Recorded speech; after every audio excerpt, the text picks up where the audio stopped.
अल्लाह अकबर। मैं तो अर्ज करता हूं कि आप हजरात अपने घरों में तरावी का एहतमाम कीजिए, मदरसों में तरावी का एहतमाम कीजिए, अपने डेरों में तरावी का एहतमाम कीजिए, अपनी बैठकों में कुरान तरावी का एहतमाम कीजिए, अपने मदरसों में करीबी मदरसों में आइए। हजरत साहब हमें कोई बच्चा दे दो, हमें कोई नौजवान दे दो, हम फर्ज नमाज मस्जिद में पढ़ेंगे, तरावी अपने घर के अंदर पढ़ेंगे। यकीन जानो हर घर से जब कुरान की आवाज आएगी, या तो हर घर से ढोलक की आवाज आई, बाजे की आवाज आई, नाच गाने की आवाज आई, आसमान वाली मखलूक को तुमने नाराज कर दिया, फरिश्तों को नाराज कर दिया, जमीन पर उतरना चाह नहीं रहे, उतरते कोई नहीं। अपने घरों में इतनी कुरान की तिलावत को आम कर दो कि तुम्हारी गलियों के अंदर ये नौजवान नजर ना आए, बल्कि आसमान के फरिश्ते चलते हुए नजर आए।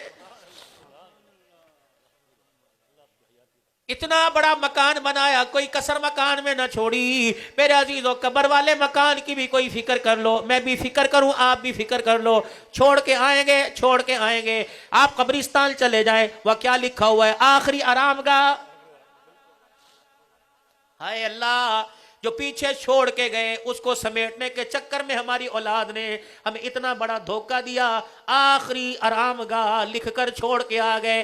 अकल के अंधो और मेरे प्यारो, वो आखिरी आरामगाह नहीं, वो तो आखिरी इंतजार गाह है। आखिरी आरामगाह तो जन्नत के अंदर है। हमारे घर वालों को इतनी जल्दी थी, उन्होंने हमें उठाने में, गुस्ल देने में, दफनाने में इतनी जल्दी की। अल्लाह अकबर ऐलान करवा करवा के आ जाओ, फिर न कहना बाप को उठाने में, बाप के जनाजे को उठाने में हमें पता न दी। आ जाओ, कब्रिस्तान 2 किलोमीटर के फासले पर है, आ जाओ हमारी मदद करो। हम बाप की चरपाई को अकेले नहीं ले जा सकते, आ जाओ आ जाओ, तुम हमारी मदद करो। पूरा गांव आ गया, पूरे सरदार आए, पूरे अवाम आए, पूरे अमीर गरीब आए। अब्बा जाल को कब्रिस्तान छोड़ के आ गए और जल्दी से आपस में बेटों ने मशवरा किया, क्या ख्याल है अब्बा को जन्नत में कौन पहुंचाएगा? यहां बैठ के कुरान कौन पढ़े, पीछे बिरयानी खत्म हो जाएगी, कोई माल ना समेट ले, कोई शनाख्ती कार्ड गायब ना कर दे, कोई बैंक की चेकबुक गायब ना कर दे। पर जल्दी करो, अब्बा कौन सा बोलता है, अब्बा कौन सा देखता है, इसकी कब्र के ऊपर कतबा लिख के लगा दो, आखिरी आरामगाह, आखिरी आरामगाह। चलो भागो। जब भागने लगे तो बाप ने रो रो के कहा, ओ मेरे बच्चों, यह आखिरी आरामगाह नहीं है, आखिरी इंतजारगाह है। ऐ मेरे बच्चों, इस इंतजारगाह को इतना इतना आरामदेह बना दो। अब्बा जान इंतजारगाह को आरामदेह कैसे बनाएंगे? फरमाया, ओ मेरे बच्चों, मेरी कब्र के 4 चफेरे बैठ जाओ, इतना कुरान पढ़ के खुदा को रो के दिखाओ कि अल्लाह अकबर, तुम्हारे रोने पर अल्लाह को तरस आ जाए और मेरी कब्र वाली इंतजारगाह का अल्लाह बेड़ा पार कर दे। ये तो कब्रों में जाने के बाद पता लगेगा।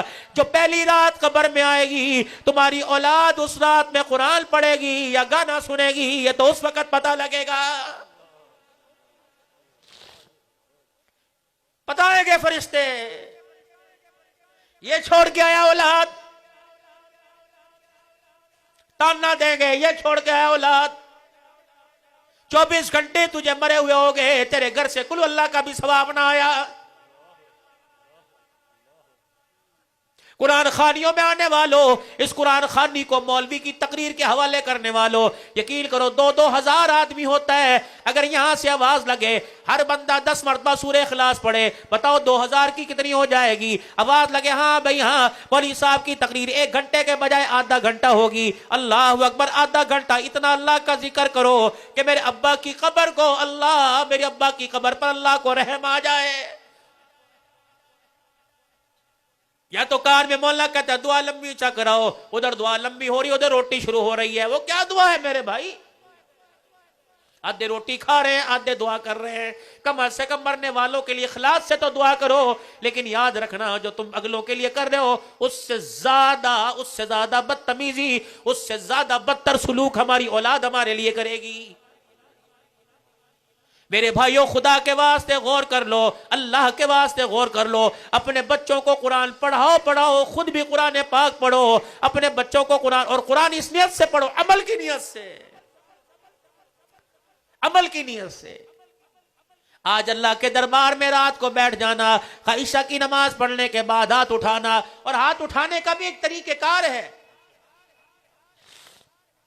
किसी दुकान पर सामान लेने के लिए जाओ, पैसे भी हाथ के अंदर हो, थैला भी हाथ के अंदर हो, देख इधर रहे हो, मालिक कहता दो, ए की देखदा पे, की लेना है?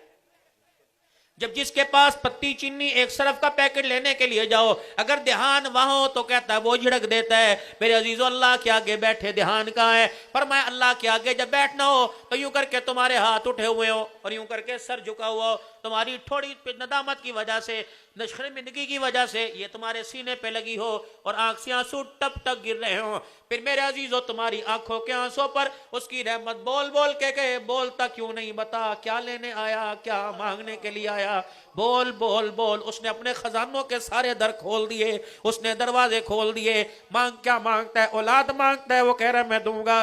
बेटा मांगता है, दूंगा। रिज़्क मांगता है, दूंगा। नसीब मांगता है, दूंगा। हज उम्रा मांगता है। बोल बोल क्या मांगता है? अल्लाह अकबर। मेरे अजीजों, घर के अंदर एक कैफियत होती है, बच्चा हिजकियों के साथ होके भर भर के रोता है, अम्मा सर पे हाथ फेरती है, प्यार करती है। बोलता सही, बोलता सही। तेनू पैसे चाहिए ने, तेनू प्यार चाहिए, तेनू खिडौना चाहिए, तेनू टॉफी चाहिए। अल्लाह अकबर। बच्चा जू जू ज्यादा ज्यादा रोता है, माँ का कलेजा फटना शुरू होता है, रू रू रोता है तो घर वाले भी आ जाते हैं। क्यों रो रहे से? चुप करा, चुप करा। क्या मांग रहा है? दे देना। क्या मांग रहा है? सास भी कहती है दे दे। क्या मांग रहा है? भाभी फूफिया कहती है दे दे। क्या मांग रहा है? मेरे अजीजों, जब बंदा अल्लाह के सामने सुबकियों के साथ रोएगा, हिजकियों के साथ रोएगा, अल्लाह फरमाएंगे बोल ना बोल, रोता क्यों है? क्या मांग रहा है? और मेरे बंदे बता, जैसे माँ के दरबार में माँ से बर्दाश्त नहीं होता, मेरे दरबार में तेरा रोना मैं अल्लाह से बर्दाश्त। मांग क्या मांगता है?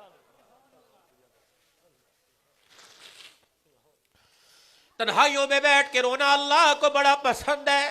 तन्हाइयों में रो अल्लाह क्या, कोई ना सुने उसके अलावा।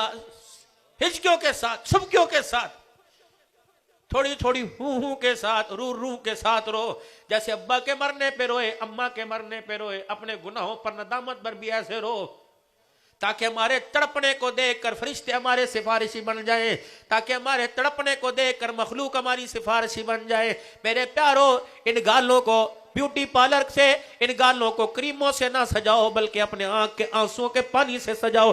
यकीन जानो ये गालें क़यामत के दिन 14वीं के चांद से ज्यादा चमकदार नजर आएगी। अल्लाह के आगे रो, अपने बच्चों का नाम ले ले के अल्लाह के आगे, अपनी बच्चियों का नाम ले ले के अल्लाह के आगे, अपनी बीवी का नाम रो रो के अल्लाह के आगे लो, अपने घर अपना नाम लेके रो। और मेरे अजीजों, दुनिया तो मिल जाएगी, नंगा देख के कोई कपड़ा पहना देगा, भूखा देख के हाथ पे कोई रोटी रख देगा, बीमार देख के कोई दवाई दिलवा देगा, लेकिन मेरे अजीजों अल्लाह से आखिरत मांग लो।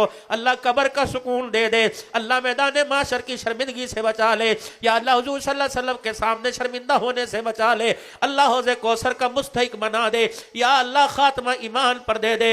मरते वक्त कलमन। मौलाना कितनी अजीब बात अल्लाह ने जहन में डाली। मेरे अजीजों, मौत का वक्त है, आखिरी वक्त है सैयदुल अंबिया सल्लल्लाहु अलैहि वसल्लम का, दुनिया से जा रहे। क्या पता चक्करदरी कहाँ है, क्या पता कोटद्दू कहाँ है, क्या मेरे नाम का पता, न इनके नाम का पता।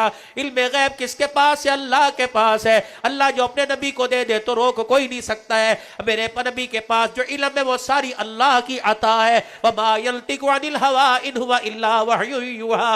क्या वजह थी? बाबा जी आपका नाम, आपका नाम, आपका नाम, किसी का नाम मेरे नबी को नहीं आता था, लेकिन उस वक्त भी मेरे अजीजों नबूवत का दामन फैला। और क्या अल्लाह, साहबा बाहर खड़े हुए, वो लोग जिन्होंने तल के चमड़े भी उधड़वा के दे दिए, वो लोग बाहर खड़े हैं।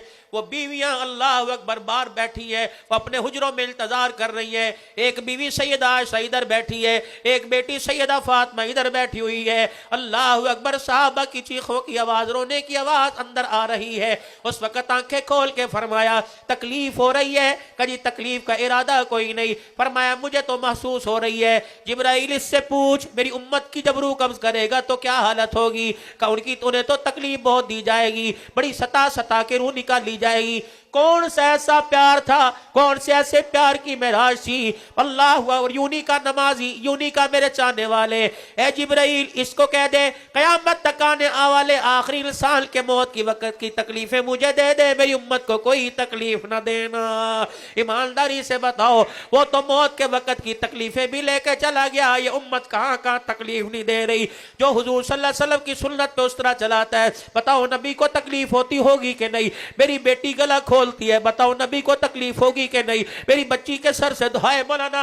आज ही मैं एक जगह बैठा हुआ था, वो कह रहा था अल्लाह अकबर, 2000 के एक पाव बाल, 4000 के आधा किलो, 8000 के एक बाल, ये औरतें जिन्हें खुदा अल्लाह ने राबिया बसरिया खिलवाया, ये वो औरतें जिन्हें आयशा खदीजा खिलवाया। क्या पता था 1400 साल के बाद ये अपने बालों को भी बेचेगी? क्यों बेच रही है? बिजली के बिल ज्यादा आए, गैस के बिल ज्यादा आए, क्यों बेचेगी? घर के अंदर चलो मैं अपने मर्द का सहारा बनूंगी, मेरे बाल 4000 के बिके, एक मन आटा ही आ जाएगा। अल्लाह अकबर। अकल इमामुल अंबिया को, आपके घराने को ज्यादा नहीं थी। वहां तो तल के ऊपर कपड़ा भी नहीं था। दुनिया से जब रुखसत हुए तो 17 पेवद वाला कुर्ता पहना हुआ था। सैयदा आयशा ने रोकेगा, इमामुल अंबिया आज आपका जनाजा उठ रहा है, मेरे घर के चिराग में तेल भी कोई नहीं। मेरे अजीजों के उनको खबर नहीं थी। अल्लाह की कसम फरमाया, अगर वो पैर का जूता बेचती तो तख्तो ताज लेने के लिए तैयार हो जाते। मेरे अजीजों, अगर वो कपड़े का कोना बेचती तो सारी इंसानियत देने के लिए तैयार होती। इस 14वीं सदी की बेटी को कौन समझाए कि बाल बेचना हराम है, बाल उतरवाना हराम है? खुदा के वास्ते, खुदा के वास्ते, अज़ाए इंसानी मुसलमान तो क्या काफिर के बेचना भी हराम है। ना बेचा करो खुदा के वास्ते। ये तबाह पैसे की लालच अंदर भरी जा रही है। बाजार बड़ा बड़ा होता है, अजान की आवाज इस मस्जिद के अंदर एक सब भी नमाज की पूरी नहीं होती। क्या हुजूर को तकलीफ होती होगी कि नहीं? बेटे के नवासे के हलक के अंदर उंगली डाल के खजूर निकाल ली, उम्मत मजे ले लेके हराम खा रही है, क्या तकलीफ होती है? ये तो सामना होगा जब क़यामत के दिन, उस वक्त पता लगेगा। भाइयों तौबा कर लो, अल्लाह के आगे रो लो, माफी मांग लो। या अल्लाह क्या करे, मजबूर है, और चलो छोड़ नहीं सकते, नफरत का तो इजहार करें, बाकी मामला अल्लाह के पास है। वो अली, वो गफूरुर रहीम है, वो रहमुर राहिमीन है, वो कादिर है, माफ फरमाएगा। सारा मजमा अल्लाह के दरबार में अपने गुनाहों से माफी मांगे, सच्चे दिल से तौबा करे, जुबान से कहे या अल्लाह मेरी तौबा, फिर कहो या अल्लाह मेरी तौबा, फिर कहो या अल्लाह मेरी तौबा। इंशाअल्लाह अपनी जिंदगी को भी सुधारेंगे और दूसरों की जिंदगी भी सुधारने का जरिया बनेंगे। कहो इंशाअल्लाह। अल्लाह के रास्ते में माल जान के साथ निकलेंगे, अल्लाह के रास्ते में वक्त के साथ निकलेंगे। बात 4 महीने की नहीं है, बात सारी जिंदगी की है। अल्लाह अकबर। आखिरी बातों में बात हजरत इलियास रहमतुल्लाह अलैह की याद आ गई। वो मौलवी इलियास रहमतुल्लाह अलैह थे, हजरत शेखुल हिंद रहमतुल्लाह अलैह। जब हजरत मौलाना इलियास साहब रहमतुल्लाह अलैह को गुस्ल दिया जा रहा था, हजरत शेखुल हिंद रहमतुल्लाह अलैह ने फरमाया, गुस्ल देने के बाद मौलवी इलियास के माथे पर जरा रगड़ रगड़ के खुशबू लगाना, क्योंकि इस पेशानी को मैंने उम्मत के गम में अल्लाह के आगे कई मरतबा सजदे के अंदर देखा है। हजरत इलियास रहमतुल्लाह अलैह की नानी जान उम्मुल बी, अल्लाह अकबर, अल्लाह अकबर, बाज मरतबा इलियास का चेहरा देख के हंसने लग जाती। अम्मा जान क्या बात है? फरमाया इलियास मैं तेरे साथ सहाबा इकराम को खड़ा देखती हूँ, मैं तेरे साथ सहाबा की जमात को खड़ा देखती हूँ। अल्लाह अकबर। वो रोने वाला था। अल्लाह अकबर। एक बंदे को जाकर दावत दी कि अल्लाह के रास्ते में वक्त लगा। उसने कहा मौलवी इलियास, अगर तूने मेरे हाथ लगाया, अगर तूने मेरे हाथ लगाया तो मैं तेरे लठ मारूंगा। हाजी मौला इलियास साहब ने उसके पैरों को हाथ लगाया। फरमाने लगे जिस सबको हाथ लगाने पर मारने का कहा था, पैरों पर हाथ लगाने पर मारने का तो नहीं कहा था। ये तबलीग यहां पहुंची है।